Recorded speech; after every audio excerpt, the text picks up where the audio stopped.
Voilà à quoi ressemblera désormais le nouveau marché Gouro d'Adjamé Roxy. Cet édifice comprendra des magasins, un marché aux légumes, des institutions financières et un parking au sous-sol. La pose de la première pierre a été faite par le maire Farikou Soumaoro. Au cours de cette cérémonie officielle de pose de la première pierre, Mamoun Koulibaly, représentante des femmes de la coopérative des marchés Gouro d'Adjamé, a remercié les autorités administratives qui ont permis la réalisation de ce projet. Merci à monsieur le maire.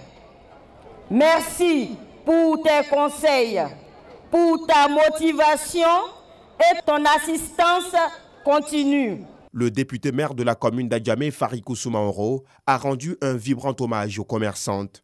Je réitère donc mon engagement et ma promesse de tout mettre en œuvre pour que le marché Gouro d'Adjamé Roxy soit l'un des meilleurs de la Côte d'Ivoire, un lieu de rendez-vous de nos familles, des jeunes et des moins jeunes, avec l'envie de se faire plaisir pour nourrir son corps et son esprit. Je saisis cette occasion pour rendre un hommage particulier et appuyé à des braves dames, pour leur constant engagement et leur détermination au service de la nation et du secteur du vivrier en Côte d'Ivoire.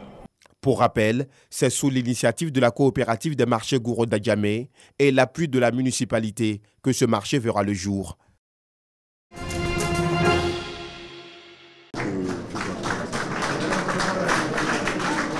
C'est des mains de la première dame Dominique Ouattara que Sita Ouattara, épouse Keïta, reçoit le prix de la meilleure mère de Côte d'Ivoire.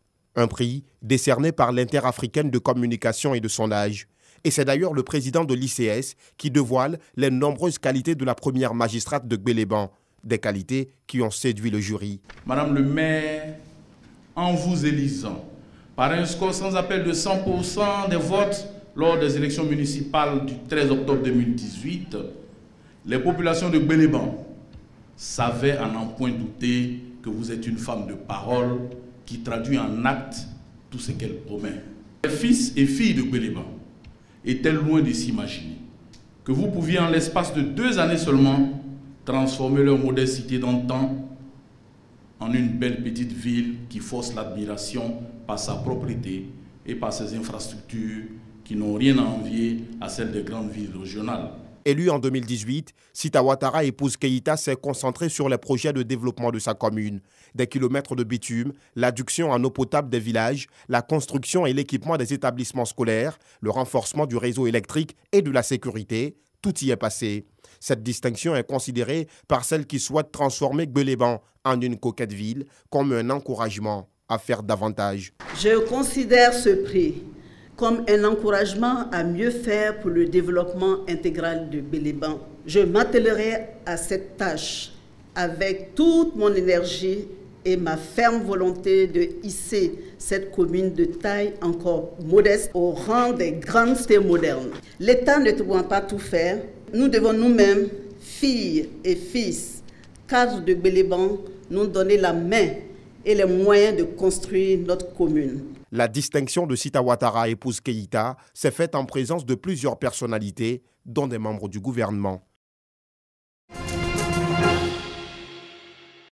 Région du Tchologo. Les orphelins de la ville de Kong sont à l'honneur. Ils reçoivent à l'issue d'une cérémonie des dons d'une valeur de 5 millions de francs CFA. Un don de la VAO, la Voix de l'Afrique de l'Ouest, qui vise à donner un brin de sourire à ses enfants. Nous sommes tous à Kong pour mettre à l'honneur des enfants orphelins et les enfants démunis qui n'ont besoin que d'amour et d'affection.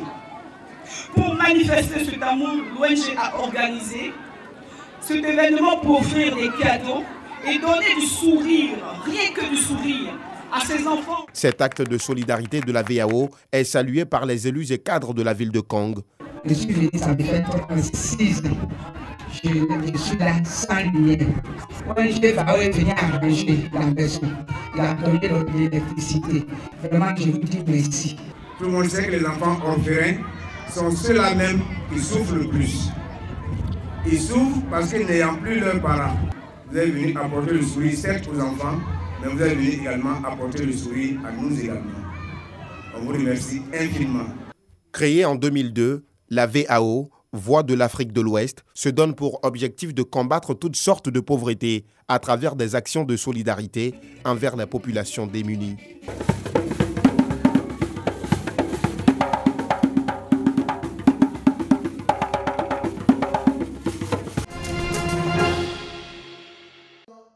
Ils sont 17 à prêter serment ce soir, signe d'engagement dans l'exercice de leurs fonctions en tant que membre du comité directeur local de la Jeune Chambre internationale JCI Abidjan-Ivoire. Placés sous le signe responsabilité, excellence et impact, plusieurs sentiers sont annoncés pour cette mandature 2022.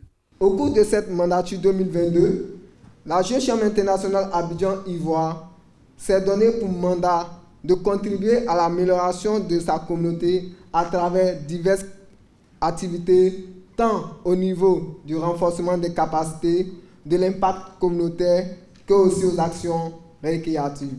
Romain Kouakou, président de la cérémonie, s'engage à apporter son soutien au comité directeur local de la JCI Abidjan-Ivoire tout au long de la mandature 2022. C'est avec plaisir que nous avons accepté de présider un peu cette cérémonie qui marque l'entrée solennelle de la Jeune Chambre internationale Abidjan-Ivoire pour 2022. La Jeune Chambre a donné beaucoup de choses, nous a permis, n'est-ce pas, de pouvoir apprendre beaucoup de choses, de nous former individuellement. Cette cérémonie de rentrée solennelle était l'occasion pour les membres de la JCI Abidjan-Ivoire d'accueillir de nouveaux adhérents. La signature de convention entre le Burida et les communes se poursuit. Et c'est dans la commune d'Abobo que le Bureau ivoirien du droit d'auteur a déposé sa valise. Le directeur général du Bureau ivoirien du droit d'auteur Burida, Karim Ouattara, et la mairie d'Abobo, représentée par son troisième adjoint au maire, Kone Siaka, ont signé une convention de partenariat à la mairie de la dite commune. En signant cet accord, le Burida et la mairie d'Abobo décident ainsi de se rapprocher en vue de mutualiser leurs efforts. Le message passe. Nous sommes convaincus que ce pari qui vient d'être gagné avec Abobo va permettre aux autres communes de suivre rapidement le train. Les artistes qui doivent permettre de sortir encore davantage le nom et la notoriété d'Abobo, si leurs droits leur sont restitués, nous sommes convaincus qu'à travers la signature de cet accord-là, que les artistes d'Abobo et d'ailleurs vivront mieux de leur art. Le représentant du maire d'Abobo, Kone Siaka, a exprimé sa satisfaction pour la signature de cette convention et a assuré le Burida de l'entière collaboration de sa commune. Nous attendions en tout cas ce jour-là, qui est aujourd'hui, de signer cette convention et qu'ensemble, qu'on se donne donc la main, les idées, la stratégie pour arriver donc à vous faire jouir de vos œuvres. C'est certain qu'il y a une forte consommation de musique, des œuvres d'art. Selon le Burida, cette signature consiste à élargir l'assiette de perception en vue d'accroître les ressources de la maison des artistes. Je verrai l'année, c'est plus de 50 millions. Il faut travailler. Il ne faut pas seulement faire une œuvre et puis s'asseoir à la maison pour dire bon, ouais, je ne perçois pas de droits. Non, il faut travailler. Cette convention de partenariat porte essentiellement sur la mise en œuvre de celle signée le 24 août 2020 avec l'Union des villes et communes de Côte d'Ivoire. Cette fêtière devrait faciliter l'exercice des missions du Burida sur toute l'étendue du territoire.